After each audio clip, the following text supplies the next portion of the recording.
Hi guys, Dr. Ken Nordberg with another seminar for you. This time, something different. Of course, they're always different, aren't they? But I'm about to begin a new series of seminars. Uh, I'm guessing around 30 of them, actually, based on my research and what we've learned all these years about how to improve our odds of taking older bucks. The series is titled, Why You Didn't See That Big Buck Last Fall. This happens to all of us. It happens to me.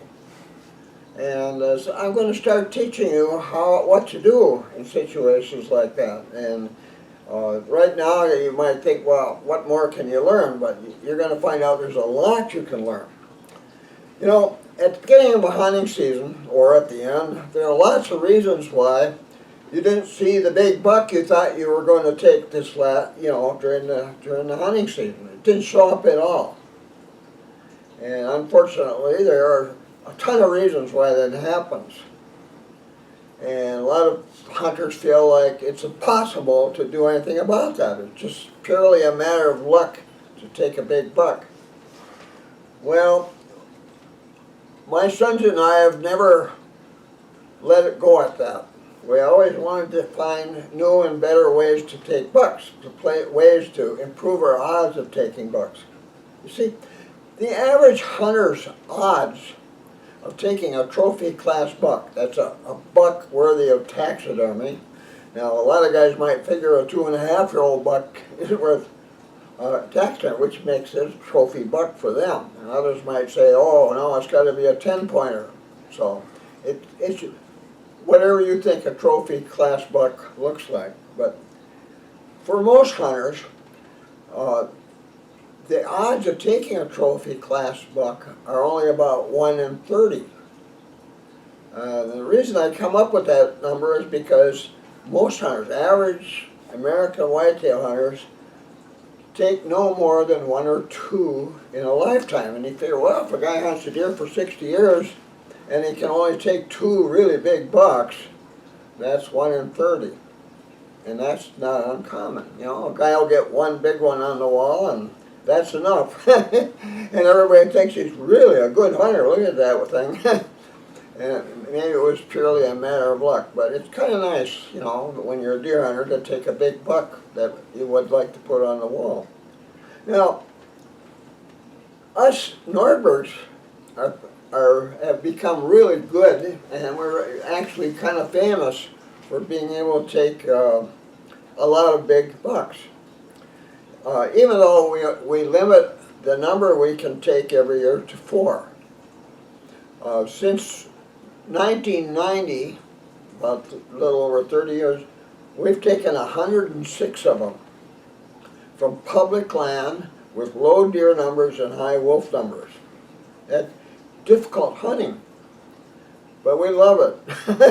It's got, you know, we're at the point now when think of taking a doe. Well, we won't take them anyway because our deer numbers are so low, and you can't get improvements if you shoot your does.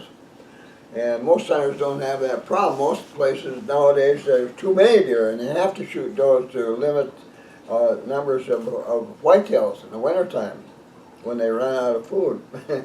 So anyway,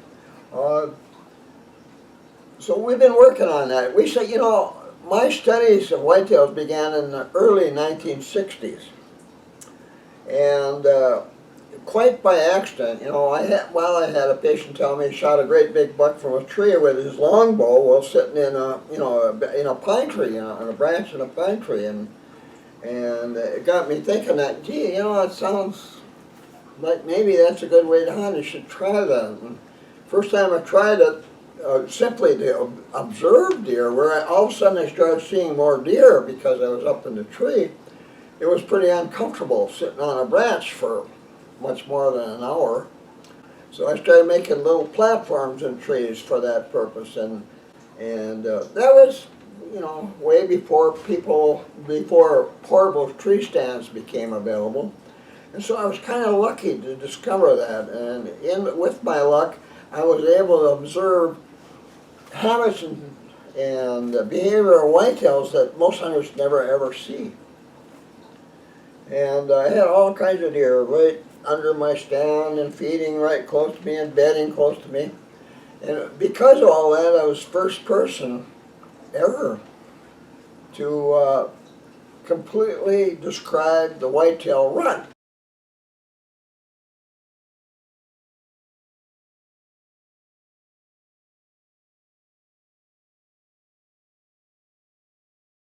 And during which time bucks have changes in habits and behavior 5 times over a period of 4 months and a week. And what was kind of amazing about learning that is that if you didn't know what whitetails are doing during each of these phases of the rut, it'd be pretty hard to guess where the bucks are that you'd like to take on any one day. Be pretty hard to predict where you should be sitting, things of that sort. More than likely you'd end up in the wrong place, doing the wrong thing, and not see a buck the entire hunting season. And that's the way it was going back in those early days. But I was lucky to start using a tree stand so early. Well, anyway, in about the middle 1980s, portable tree stands were introduced.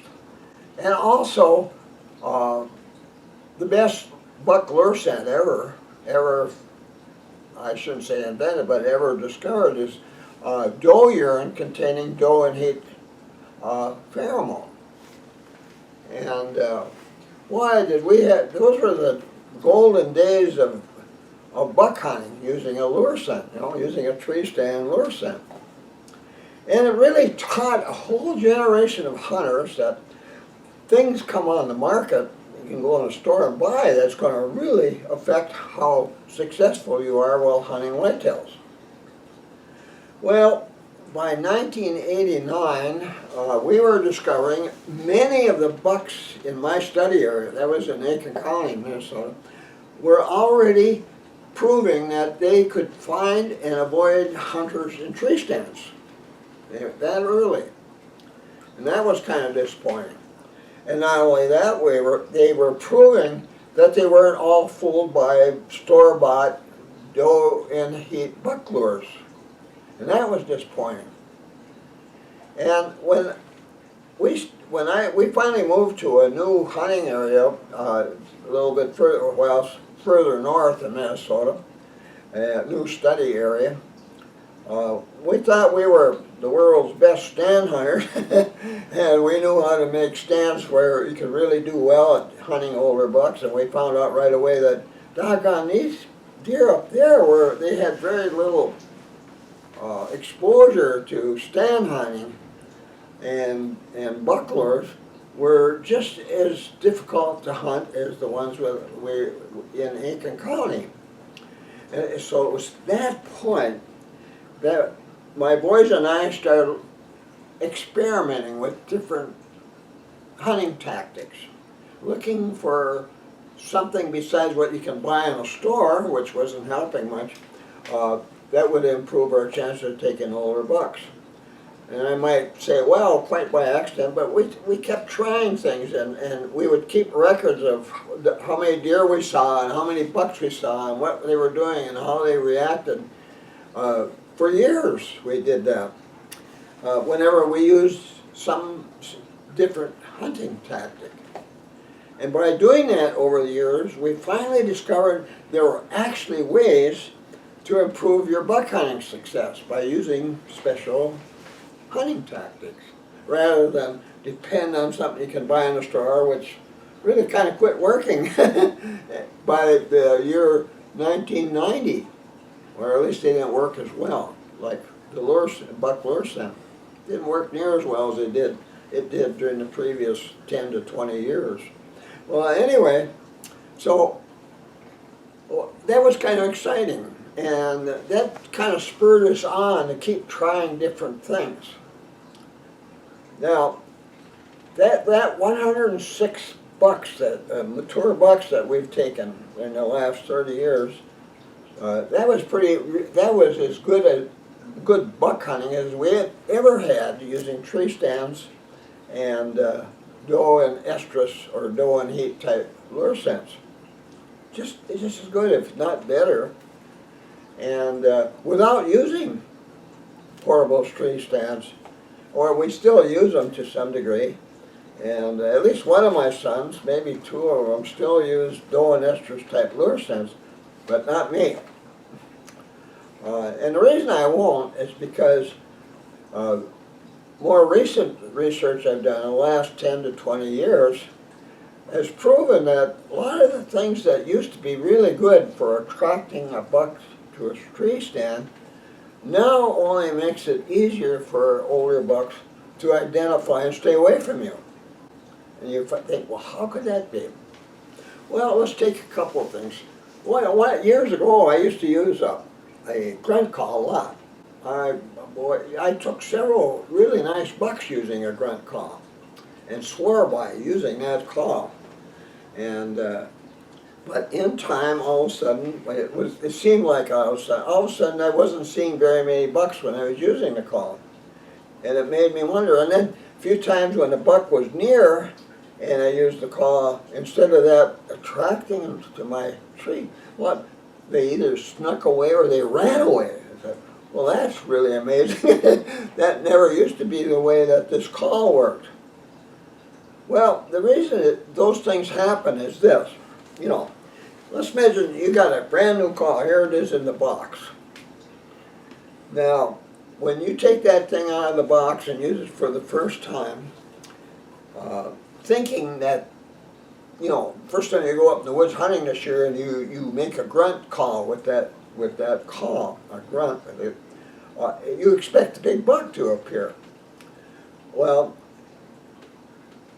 I've learned over the years that wherever those are used, the grunt calls are used, and I wasn't the only one in my gang who carried grunt calls up there, in a relatively short period of time, like in this case it was about 3 years, probably all the deer, probably even does, recognized the fact that when I used my call, which I thought made the most beautiful grunt you can imagine, just like the deer, bucks make it, all those deer were recognizing that the one that was making that sound, the one that was telling all the deer, here I am, and it's me, the guy that carries that thing and makes those sounds, that's just me. And being a potentially dangerous thing out there, a predator, this is, when they find out it's me and I'm over there, they don't want to go over there where I am. And rightfully so, I don't blame them for that. So in other words, this call was wonderful to begin with. But after a while, and my brother and I learned foxes are the same way. You use a call in one area for a while and pretty soon every fox in the area starts staying away from them. Some of them they're just driven crazy by it. They'd be sitting over on a ridge within sight, but not within range, yipping and yapping and looking our way because they want to come there to call what they think is a dying rabbit. They want to come and get that dying rabbit, but they know it's us making the sound, and they won't come here. Well, that happens to calls. Well, that happens to everything humans have ever come up with to improve their chances of taking a whitetail or a big buck.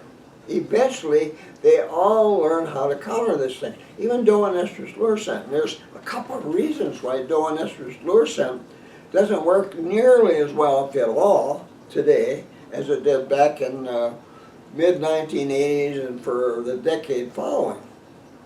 It's just, I used these things back then, and my kids, and we had great buck hunting back in those days. Well, we don't see that at all. You can use that doe and estrus lure scent where we hunt today for weeks and never see a buck, even yearlings. Well, anyway, there's a couple reasons for that. One is, well, there's three actually. Whitetails are smart, and they learn to distinguish the smell of the pheromone coming from doe urine that comes from a bottle, from a store-bought doe urine with pheromone. They've learned to distinguish the smell of that from the smell coming from a real live doe in heat. And there's a reason for that. One reason is that a real live doe doesn't just emit the odor of pheromone coming from urine. They also emit all kinds of other odors from their fur and their body and external glands, like between their toes and their feet, and the tarsal glands in the hind legs. All kinds of other odors that come from the body of a doe that tells a buck way over there downwind, there's a doe, a real live doe. I smell all these smells that come from a doe. Where the guy is sitting in a tree there and he's using this doe and estrus lure scent, all he smells of that is the pheromone and probably the urine as well. That's it. But none of the other odors that say this is coming from a real live doe. Our bucks have learned to distinguish the difference. And the other difference is humans, hunters using this thing,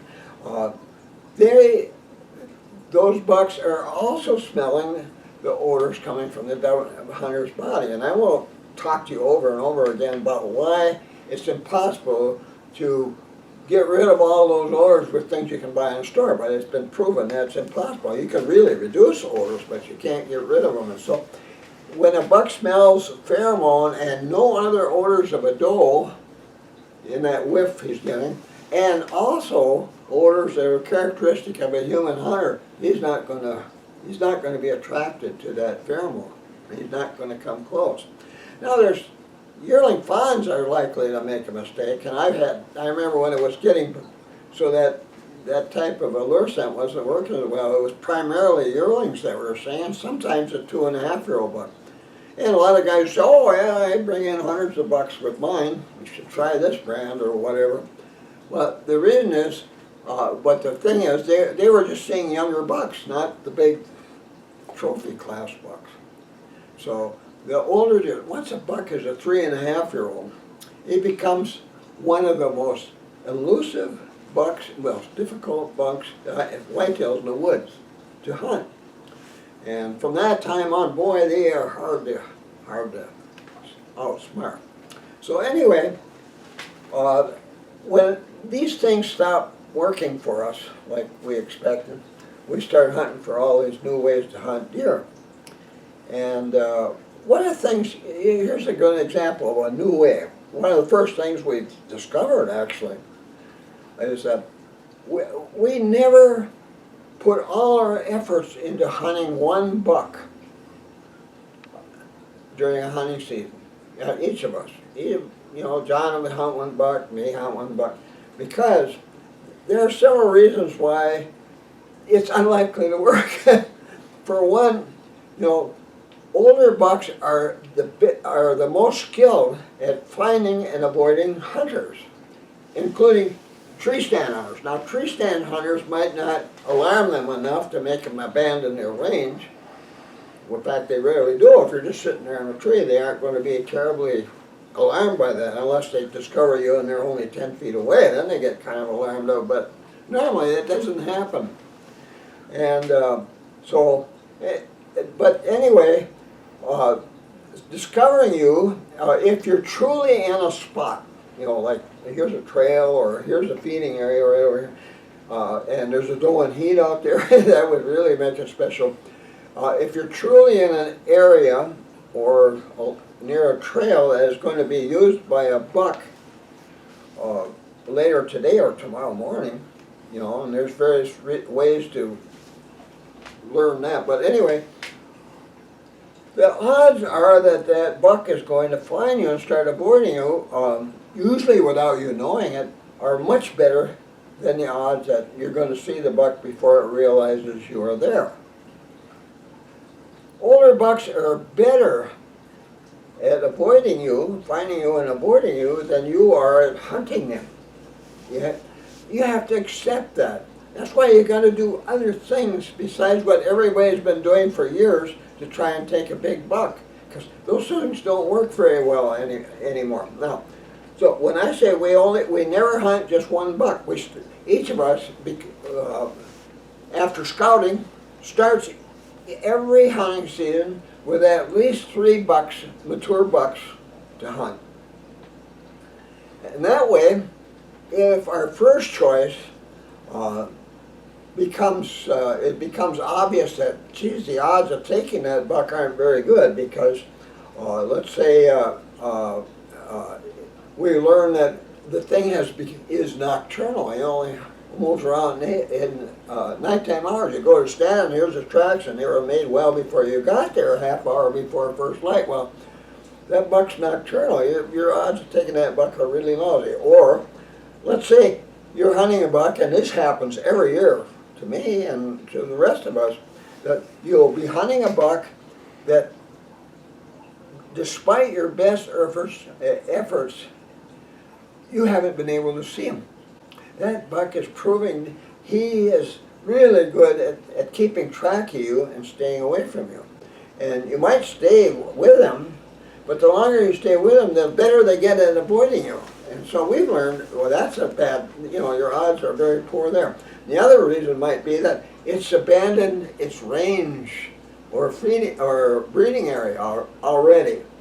And generally, if for some reason the buck you'd like to get is bounding away with his tail up, the odds are you're not going to see that buck the rest of the hunting season because he's abandoned his range. Well, those kind of things happen. We immediately quit hunting that buck and go to our second or third choice.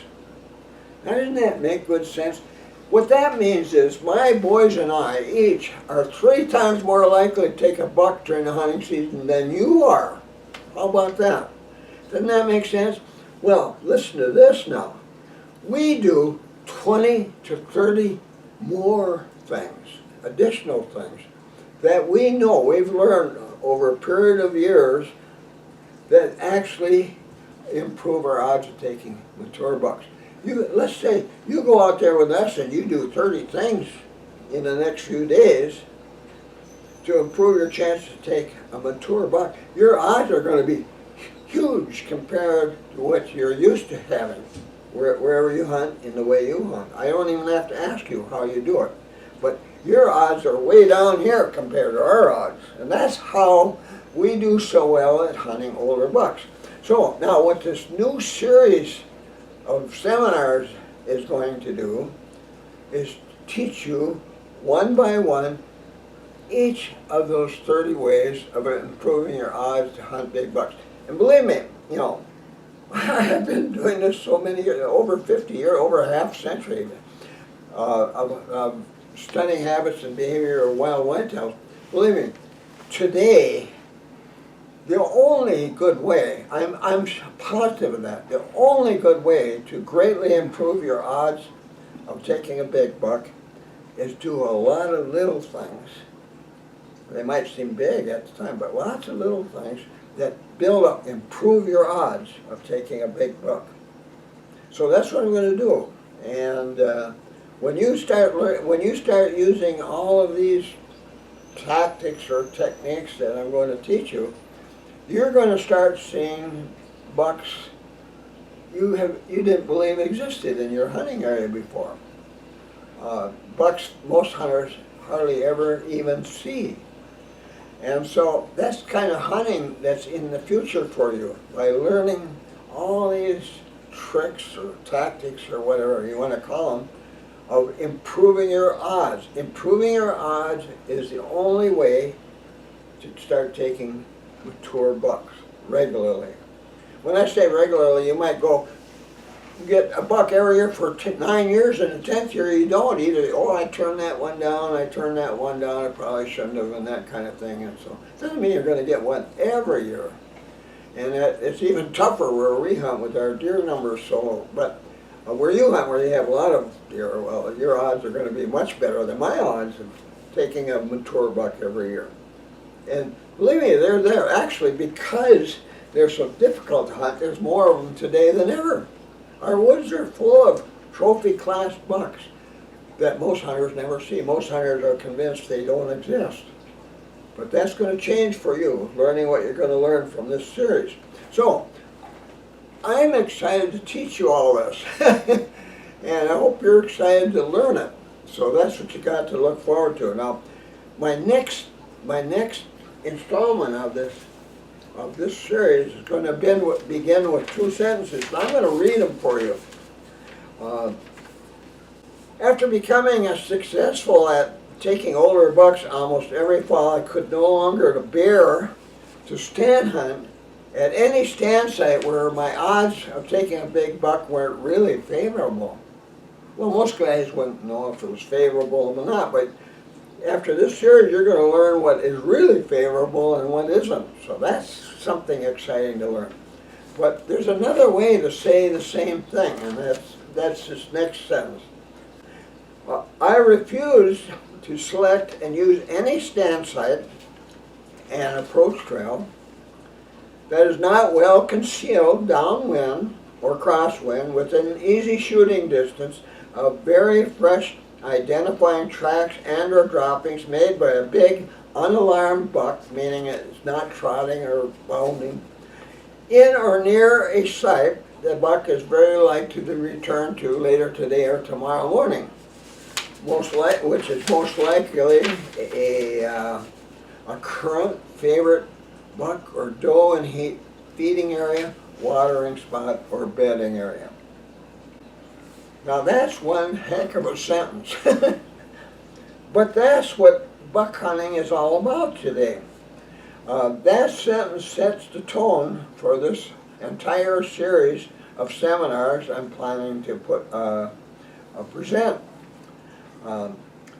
So, beginning with two words, well concealed. So look forward to my next seminar on this. We're going to be getting down to talking about each one of these 30 things. So thanks for watching, guys. Be sure to subscribe, hit that red button down below, and also touch that button with the thumbs up if you've enjoyed what you heard today. And with that, we'll see you again soon.